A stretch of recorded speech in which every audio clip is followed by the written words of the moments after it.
રાજકોટ જિલ્લાના ધોરાજીના જેતપુર રોડ પર ભૂગર્ભ ગટરનું દૂષિત પાણી ફરી વળ્યું. રાજકોટ જિલ્લાના ધોરાજીના જેતપુર રોડ પર ભૂગર્ભ ગટરનું દૂષિત પાણી મુખ્ય માર્ગ પર ફરી વળ્યું. ધોરાજીના જેતપુર રોડ પર ઘણા સમયથી રોડ રસ્તા અને ટ્રાફિક સમસ્યાઓ અને ભૂગર્ભનું દૂષિતને કારણે સ્થાનિક વેપારીઓ ત્રસ્ત. નગરપાલિકા તંત્રને અનેક વખત રજૂઆત કરેલ પણ કોઈ નક્કર પરિણામ ન આવેલ. આજ રોજ જેતપુર રોડ પર ભૂગર્ભ ગટર ચેમ્બર ઉભરાયેલ, જેને કારણે દૂષિત પાણી મુખ્ય રસ્તા પર ફરી વળ્યું. વેપારી અને સ્થાનિક વેપારીઓ ત્રાહિમામ મીડિયા સમક્ષ પોતાની વ્યથા વ્યક્ત કરેલ. બ્યુરો રિપોર્ટ વિપુલ ધામેચા. મારું નામ જીતુભાઈ કોઠિયા.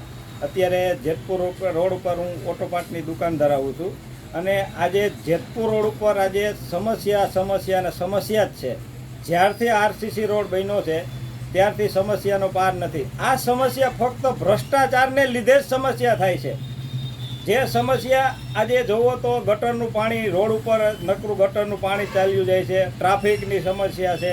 આ બધી સમસ્યાને લીધે અત્યારે અમે પણ મંદિરના માહોલમાં સપડાઈ ગયા છીએ કે જેની કોઈ સીમા નથી અને આ બાબતે તંત્ર ધ્યાન આપતું જ નથી. તંત્રને કોઈ જાતની કાંઈ પડી જ નથી અને તંત્ર ઘોર નિંદ્રામાં સૂતું છે. એ જ મને ખબર નથી પડતી કે આ તંત્રને કેમ દેખાતું નથી કાંઈ. કેવી તકલીફ પડે?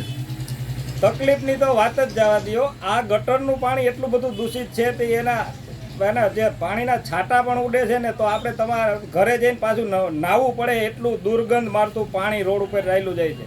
આવી બધી સમસ્યા છે. વિચાર કરો તમે. તંત્ર દ્વારા જાણ કરવામાં આવેલી છે? હવે તંત્રને જાણ કરવાની જે તમે વાત કરો છો, તંત્રના અધિકારીઓ આ રોડ ઉપર રોજ નીકળે છે અને આ સમસ્યા બધાને દેખાય છે. તો આમાં રજૂઆત કરવાની ન હોય, એની મેળે એને દેખાવું જોઈએ ને એની મેળે એને સમસ્યા સોલ્વ કરવી જોઈએ.